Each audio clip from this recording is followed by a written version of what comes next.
Baik, bismillahirrahmanirrahim. Assalamualaikum warahmatullahi wabarakatuh, teman-teman sekalian. Hari ini saya akan merekam materi mengenai statistik industri 1. Adapun materi yang akan saya share pada video kali ini adalah mengenai pengantar, materi pertama, ya, pengantar dari statistik. Kita akan belajar apa manfaat mempelajari statistik bagi mahasiswa teknik industri. Lebih umum lagi, kita nanti akan mencoba mempelajari apa manfaat kita mempelajari statistik di dalam dunia industri. Ya, ada banyak hal yang bisa dilakukan di dunia industri dengan memanfaatkan metode yang ada dalam materi statistik kali ini. Baik, kita mulai teman-teman. Misalkan kita sedang mengamati, sedang mengolah data mengenai tinggi badan. Teman-teman bisa lihat di sini bagian atas, ya, bagian atas di sini. Kita misalkan disediakan serangkaian data. Ada berapa itu? Cukup banyak data mengenai tinggi badan. Kita bisa bilang data tersebut adalah data mentah. Ya. Ada yang tinggi badannya ini berarti masih kecil ya, ada yang tinggi badannya 60, ini saya lihat ada angka 60, ada yang tinggi badannya 93, dan seterusnya.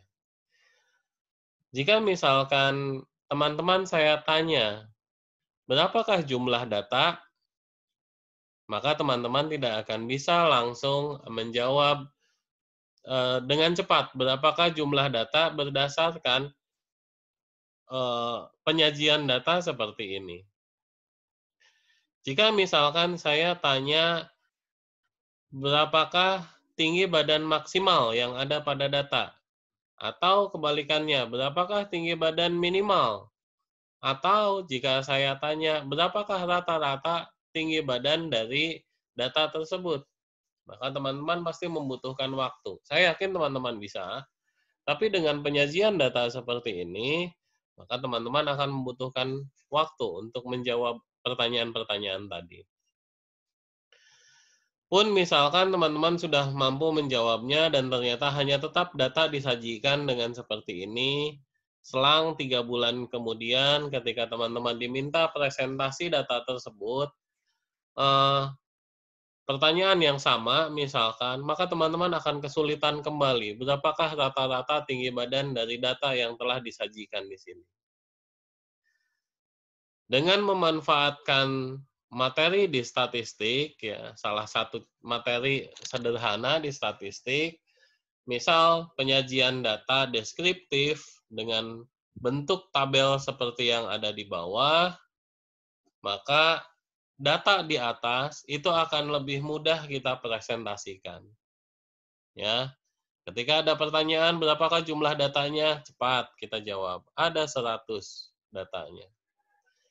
Berapakah data maksimal, berapakah tinggi maksimal di antara 72 sampai 74? Berapakah tinggi minimal di antara 60 sampai 62? Kita bisa cepat menjawab seperti ini.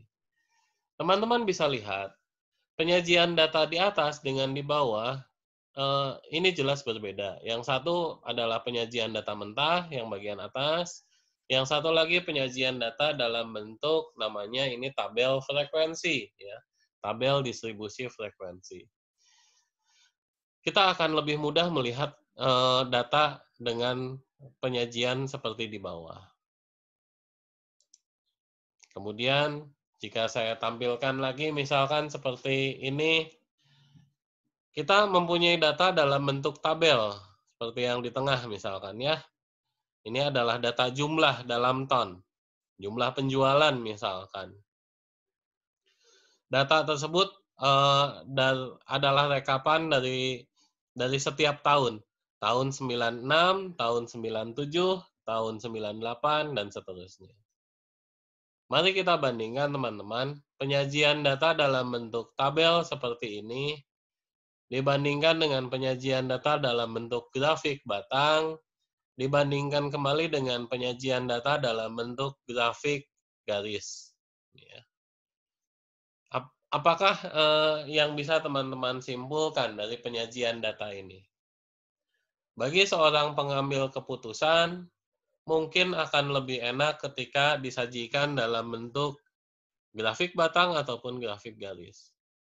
Karena dia bisa melihat, oh saat ini sedang ada tren peningkatan.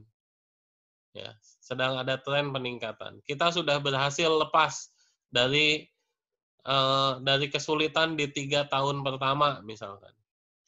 Ya. Sementara kalau lihat data sini kita perlu berpikir dulu untuk bisa menyimpulkan seperti itu.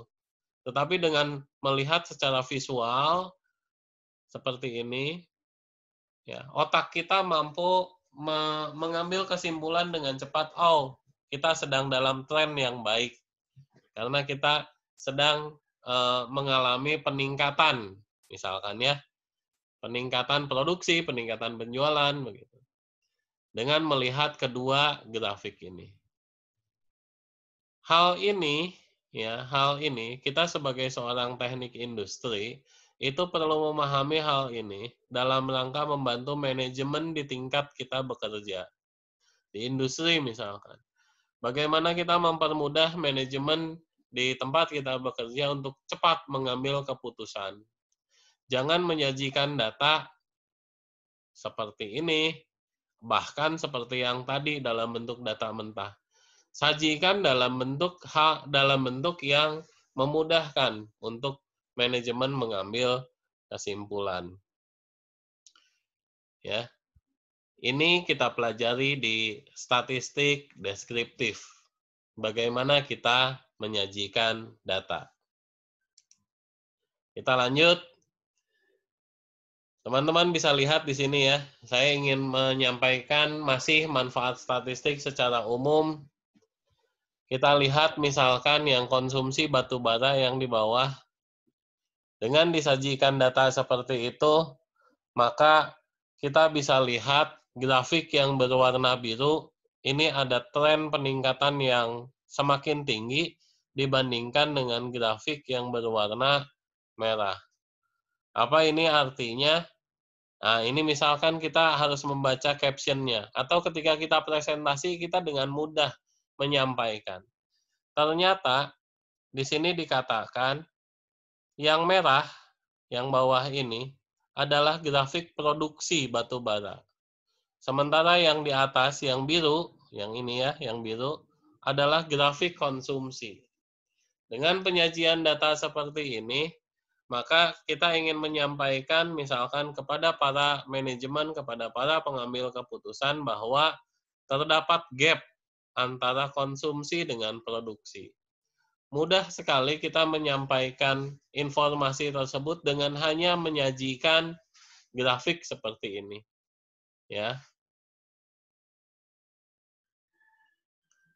Dengan mempelajari statistik tanpa kemudian kita mampu menyajikan data yang tepat untuk menyampaikan informasi, sehingga lebih mudah bagi para yang membaca, yang mendengarkan untuk mencerna, untuk menyerap apa yang ingin kita sampaikan.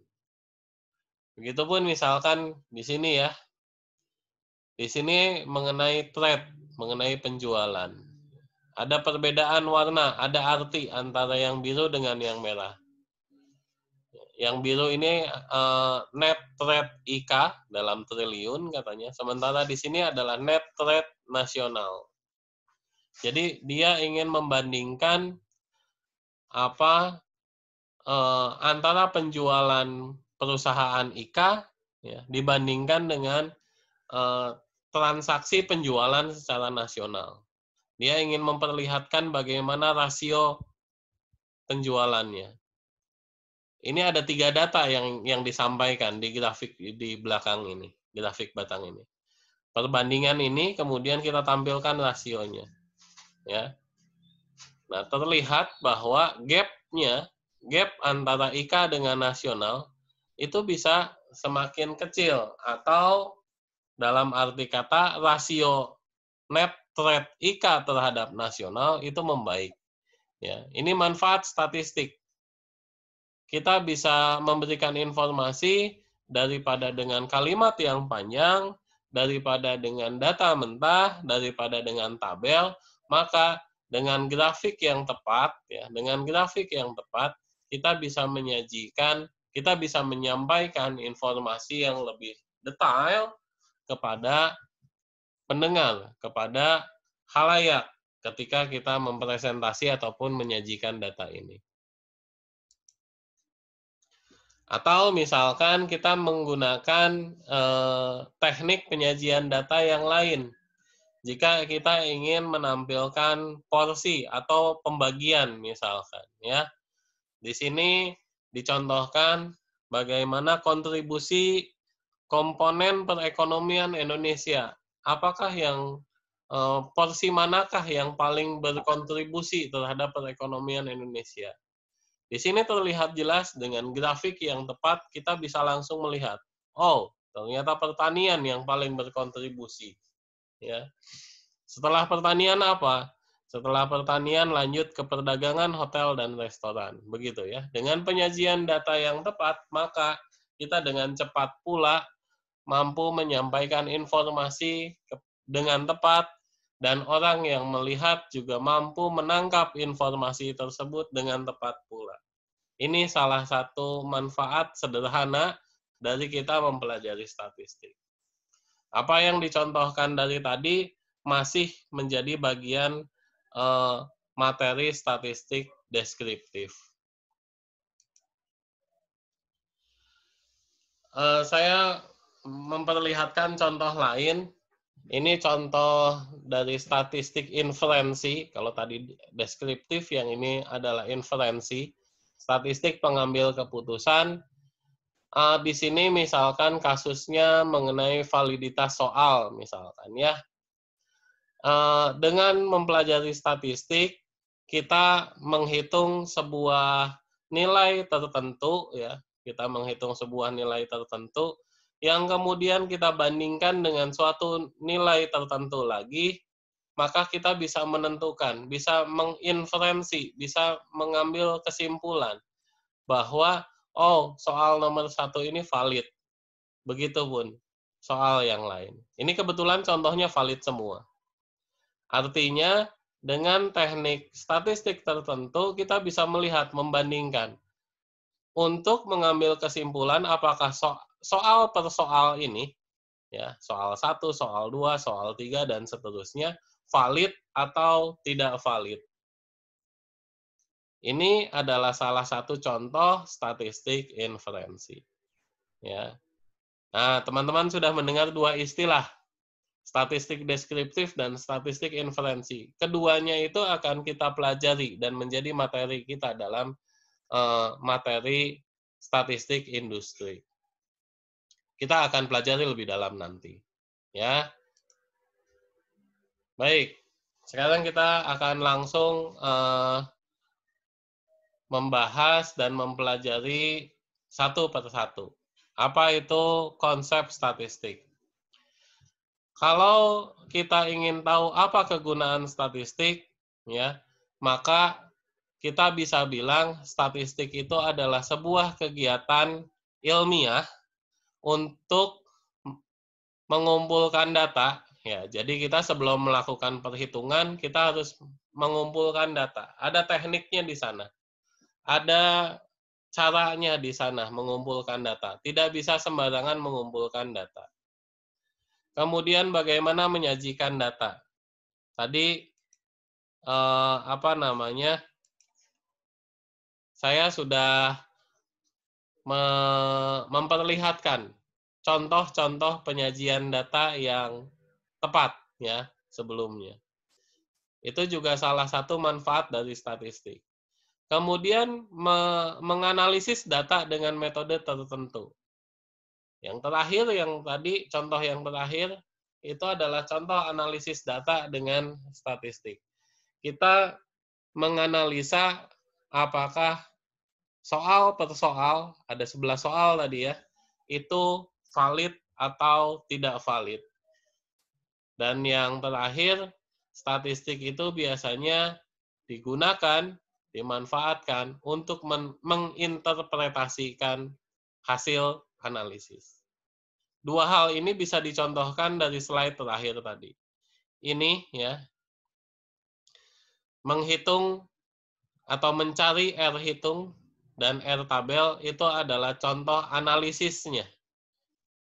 Sementara memberikan keterangan valid atau tidak valid itu adalah menginterpretasikannya. Ya. Menganalisis data dilanjutkan dengan menginterpretasikan hasil analisis. Kegiatan statistik ini biasanya dilalui dalam 2 tahap, yaitu statistik deskriptif, bisa dilanjutkan dengan statistik inferensi, atau hanya statistik deskriptif saja, atau hanya statistik inferensi saja. Walaupun kadang-kadang digabung ya, seringnya digabung. Apa itu statistik deskriptif? Adalah statistik yang digunakan untuk pengumpulan data, pengolahan, penyajian sebagian data atau seluruh data. Jadi, seperti tadi di slide sebelumnya, ya hanya sampai penyajian data saja. Kita menyampaikan bahwa komponen pertanian itu menyumbangkan ya pertumbuhan ekonomi yang paling besar. Kita menyampaikan bahwa terdapat gap antara produksi batu bara dengan konsumsi batu bara. Bahkan gapnya semakin tinggi, semakin ke sini semakin tinggi, semakin lebar gapnya. Itu adalah statistik deskriptif. Hanya mengumpulkan, mengolah, dan menyajikan tanpa adanya suatu pengambilan kesimpulan. Bedanya dengan statistik inferensi ini diteruskan dengan melakukan interpretasi dan mengambil kesimpulan. Yang ini misalkan ya. Ada sebuah kesimpulan bahwa ini valid, dan kalau semua soal ini valid, maka keseluruhan ujian itu dapat dikatakan valid juga. Itu adalah manfaat dari statistik inferensi, ya. Definisi dan manfaatnya sama. Jadi saya harapkan sampai sini teman-teman sudah mulai bisa membayangkan apa perbedaan statistik deskriptif dan inferensi. Kita akan mempelajari statistik deskriptif ini di awal-awal, kemudian di materi minggu-minggu pertengahan sampai akhir, dan dilanjutkan dengan statistik industri 2, kita akan memperdalam mempelajari statistik inferensi. Di mana seorang mahasiswa teknik industri itu harus memiliki kemampuan untuk menganalisis, ya ini ya, menganalisis data, dilanjutkan dengan interpretasi, dilanjutkan dengan mengambil kesimpulan. Teman-teman harus mempunyai kemampuan tersebut. Baik, kalau kita berbicara statistik yang dilihat dari sudut pandang metode ilmiah, maka statistik itu harus dilakukan dalam prosedur, ya. Nah, misalkan kita berbicara metode ilmiah itu ada 5 langkah. 1, merumuskan masalah. 2, melakukan studi literatur. 3, membuat dugaan atau hipotesis. 4 dan 5, mengambil kesimpulan. Peran statistik itu banyak di langkah yang keempat. Ya, teman-teman. Jadi, mempelajari statistik ini juga merupakan salah satu basic pengetahuan, salah satu komponen untuk kalian besok melangkah ke penelitian, PKL, skripsi. Banyak yang menggunakan teknik statistik. Dan statistik ini nanti kita akan bersinggungan dengan yang namanya instrumen, kita akan bersinggungan yang namanya sampel, kita harus tahu sifat data, kita harus tahu variabel yang kita analisis, dan kemudian metodenya yang kita gunakan apa. Ya, kita akan mempelajari ini semua. Ya, ini peran statistik di dalam metode ilmiah. Lanjut, kita sekarang mulai membahas di sini dulu ya. Apa itu data? Data merupakan bagian terkecil dari statistik. Statistik tidak akan bisa berjalan jika kita tidak mempunyai data. Dan jika kita tidak paham data, maka kita akan kesulitan dalam mengolah dengan teknik statistik. Maka teman-teman harus memahami apa itu data. Kita berbicara data itu biasanya dibagi dalam dua hal, yaitu data kualitatif dan data kuantitatif. Kita biasanya berkutat dengan data kuantitatif. Kuantitatif artinya bisa dihitung. Artinya data itu berbentuk angka, ya, gampangnya itu. Kuantitatif dalam bentuk angka. Kualitatif, kualitas, maka data itu bukan dalam bentuk angka. Kita lihat misalnya data kuantitatif, oh banyak banget, karena dia berbentuk angka. Pokoknya semua data yang berupa angka itu berarti data kuantitatif. Lama bekerja, 1 tahun, 2 tahun, 1 bulan, 5 bulan, ya, angka semua. Gaji, 1 juta, 2 juta gaji. Usia, 50 tahun, 30 tahun, angka ya. Ulangan, nah ini. 100 harapannya, tapi sering-seringnya cuma 60, 65 angka ya. Data kualitatif. Misal jenis pekerjaan, kepala, staf, ya. Kemudian pemilik misalkan. Kita berbicara itu misalkan dalam hal strata, ada tingkatan. Ya, staf, kepala, berbeda ya. Tapi teman-teman ketika mendengar itu pasti punya bayangan bahwa kepala itu adalah derajat yang lebih tinggi daripada staf misalkan. Nah, dia data, bukan angka, tetapi ada sesuatu yang membedakannya. Ya kan? Kemudian misalkan status marital. Menikah, tidak menikah?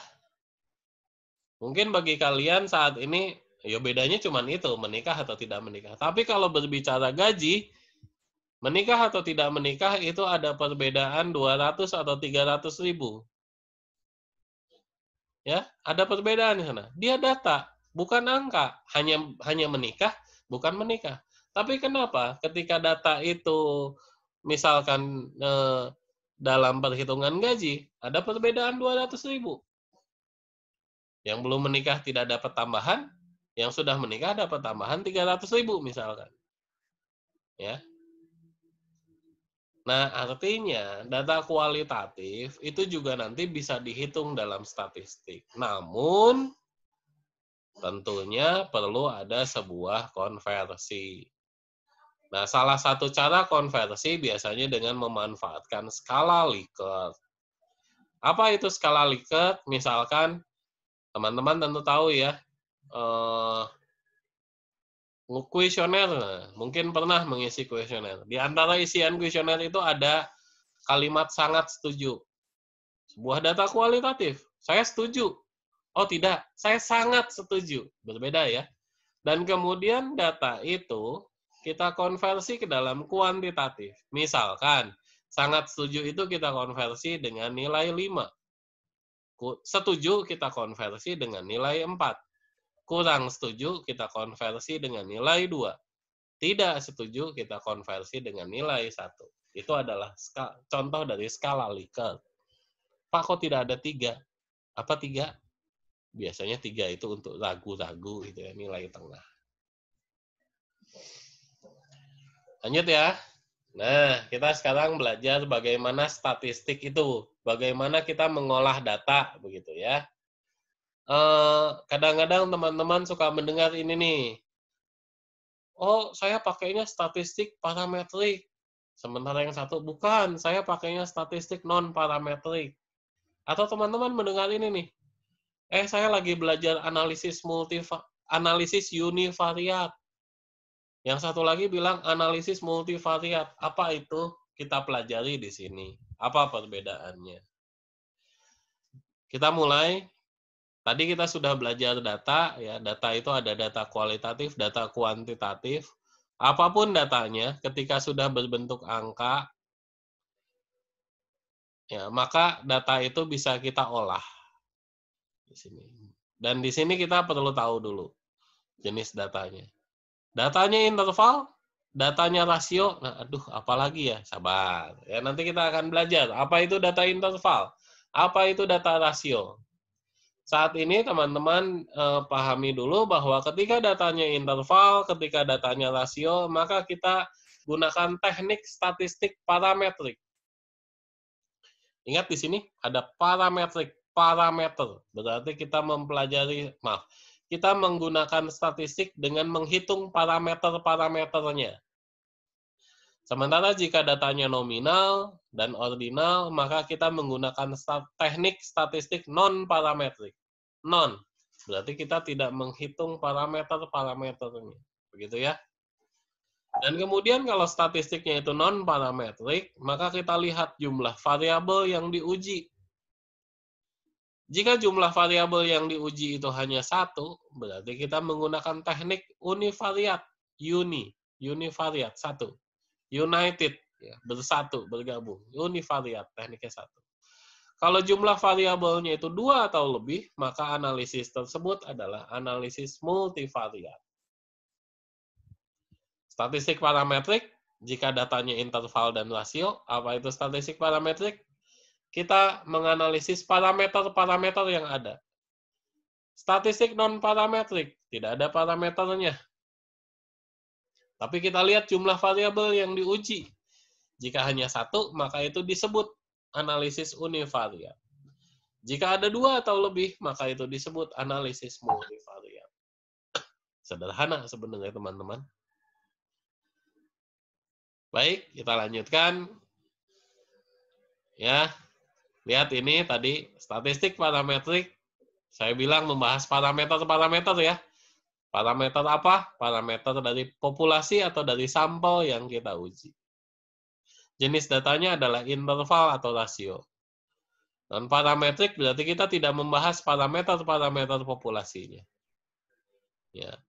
Kemudian univariat tadi sudah ya. Multivariat juga tadi sudah. Silakan teman-teman baca slide-nya. Nah, saya lebih ingin ke sini, teman-teman. Ini adalah pengetahuan umum ya mengenai data. Apa itu data nominal? Data nominal adalah sebuah data yang biasanya kategori ya, kategorisasi atau klasifikasi. Ini ya. Misal, cirinya posisinya setara. Misal, laki-laki perempuan. Hanya 2 ya, laki-laki perempuan. Setara, baik laki-laki perempuan, setara posisinya. Jenis pekerjaannya. Misalkan, ya setiap jenis pekerjaan ya. Analis, programmer, nah, itu. Ya. Itu adalah kategori atau klasifikasi. Lanjut, data ordinal. Misalkan lagi tadi, puas, tidak puas, setuju, tidak setuju. Ini juga masih sama. Ini diberi warna hijau karena mirip ya, tapi yang satu setara, yang satu tidak setara. Laki-laki perempuan setara, puas, tidak puas, berbeda, tidak setara. Termotivasi atau malas-malasan, berbeda. Kalau data interval dengan data rasio, itu biasanya data itu punya sebuah pembanding. Punya sebuah pembanding. Apa yang dimaksud pembanding? Misalkan coba kita berbicara temperatur. Dalam derajat Celcius misalkan ya, yang sudah kita biasa. Kalau saya bilang 0 derajat, panas atau dingin? Dingin ya. Kenapa? Karena kita sudah tahu, kita sudah punya dasar, punya ilmu bahwa 0 derajat itu dingin. Itu adalah suhu es. 100 derajat Celcius itu adalah panas, karena itu adalah suhu air mendidih, begitu ya. Kok tahu 100 derajat Celcius itu suhunya mendidih? Karena ada pembanding dengan 0 derajat. Kita sudah punya bayangan membandingkan. Sistem kalender. Januari, oh awal tahun. Kok tahu? Ya karena kita sudah punya ilmu. Januari itu awal tahun. Bulan 1. Agustus itu tengah tahun. Bulan 8. Desember itu akhir tahun. Karena bulan 12. Setelah bulan 12, tidak ada bulan 13. Tapi kembali lagi ke bulan 1. Jadi ada jarak di antara 2 titik skala ya. Itu data interval. Berbeda dengan ini data rasio. Data rasio itu ya memang ada data interval ya, tetapi misalkan di sini jumlahnya itu tidak ada batasannya. Ya, tidak ada batasannya. Jumlah buku tidak ada batasannya, mau sampai berapapun. Tapi ada titik nol absolut. Ya. Ada titik terendahnya. Di sini mungkin ada, mungkin tidak titik terendahnya. Tapi kalau di sini pasti ada titik nol absolut. Namanya gaji, tidak ada yang minus. Gaji minimal berapa? 0. Namanya skor ujian, defaultnya tidak ada yang minus ya. Defaultnya. Skor minimal ya 0. Jumlah buku tidak mungkin minus. Itu data rasio, data interval.